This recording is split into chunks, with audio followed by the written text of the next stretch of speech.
Rwanda's President Paul Kagame says he's looking forward to reinforcing cooperation between Israel and Rwanda. Kagame, who is on a 2-day visit to the region, met Israel's President Reuven and Israeli Prime Minister Benjamin Netanyahu. Kagame is widely admired for restoring stability after Rwanda's 1994 genocide, presiding over rapid economic growth and a relatively corruption-free government. Netanyahu, who visited Rwanda last year as part of a 3-nation tour to Africa, said the two countries shared a great bond, having both experienced genocide in their histories. Kagame will run for a 3rd term on August the 4th against Frank Habineza, nominated by the opposition Democratic Green Party, and Philip Mpayimana. Ever since the Prime Minister's historic visit to East Africa last year, Israel has continued to follow through on its commitments and objective of scaling up engagement across Africa. This is a very positive trend which can only be welcomed and merits our support. We are looking forward to reinforcing our collaboration with Israel on common challenges and issues of mutual interest. It is one of our deepest pleasures to be able to cooperate with you in rebuilding your state, rebuilding it in agriculture and water and so many other areas, in security as well. We have pledged, I think, both our peoples, one simple pledge: never again. Never again. We who witnessed the greatest Holocaust in history, you who have witnessed perhaps one of the most recent ones, never again. That's another great bond between us. Lured by the promise of lucrative pay, Ethiopians, mostly women, like Janet and Yasser, seek employment as domestic workers in the Middle East, despite cases of labor abuses. The government ban has been in effect since 2013, preventing citizens from going to the Gulf to work as house helps, but many still flock to the region using illegal channels. 6 months after working as a maid in the Middle East, Janet Ngadasu decides to return home to Ethiopia because of work conditions in Lebanon.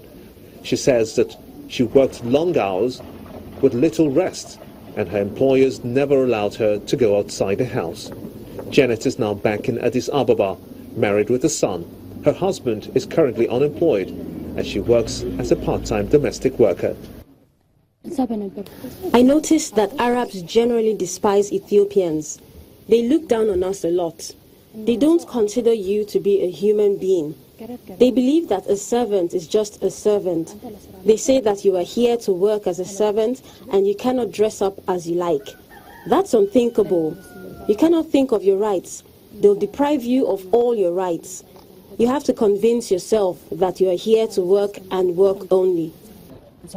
According to the Human Rights Watch, Ethiopia is one of the many African countries whose citizens continue to face abuse in the Middle East. Rights groups say that many who migrate to Lebanon to work as maids often end up physically or sexually abused, and many more do not have access to the simplest rights, such as a day off. In 2012, an Ethiopian housemaid, Elem Dachesa, committed suicide a week after Lebanese television LBCI aired video footage showing her being brutally dragged through the streets by a man and then forced into a car as she screamed in protest. Dachesa was later taken to hospital in order to recover from her forcible abduction, but killed herself the following day. In 2013, Ethiopia banned its citizens from going to the Gulf to work as domestic workers, and in 2015 enacted a wide-ranging anti-trafficking law that introduces stiffer penalties for the traffickers and greater victim protection, but many still find channels to travel. The U.S. State Department's 2016 Trafficking in Persons report indicates that the abuses Ethiopian women face working as maids in the Middle East include physical and sexual assault, the confiscation of their passports, withholding their salaries, and confinement. The Gulf states are being pushed to reform labour laws, including a visa sponsorship system known as kafala, which requires migrant workers to seek permission from employers to change jobs. There is a kafala system where the maid domestic help that go from Ethiopia are actually almost living in slavery conditions, slave-like condition if you wish, and they own them, their time and so on. So, but at some point when they understand, the potential migrants understand that this is not the life living standard they were aspiring, and they couldn't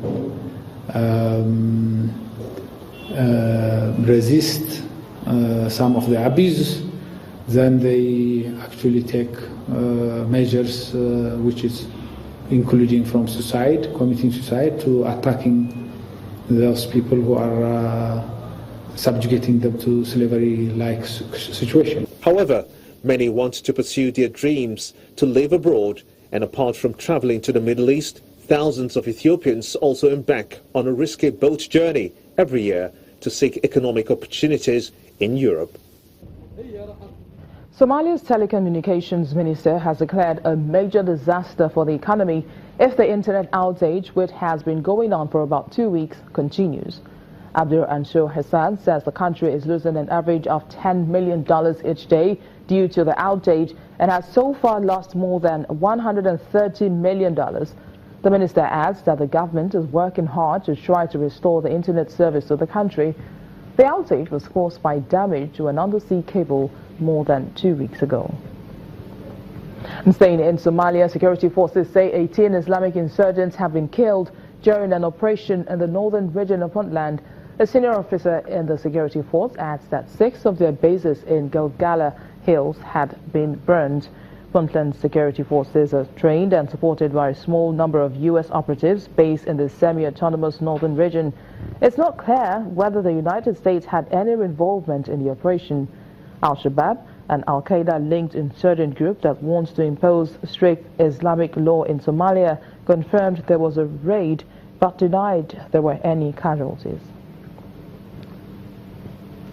The main opposition leader in the Democratic Republic of Congo has strongly criticized the head of the Electoral Commission, Corneille Nga, for saying that elections will probably not take place this year again. Felix Tshisekedi tweeted that the statement amounted to a declaration of war on the Congolese people. Deadly protests erupted when President Joseph Kabila refused to stand down after his mandate expired last year. In a deal subsequently brokered by the Roman Catholic Church, it was agreed that he could remain in office until December this year. And that's our program today. Thank you for watching. I am BC Adebayo.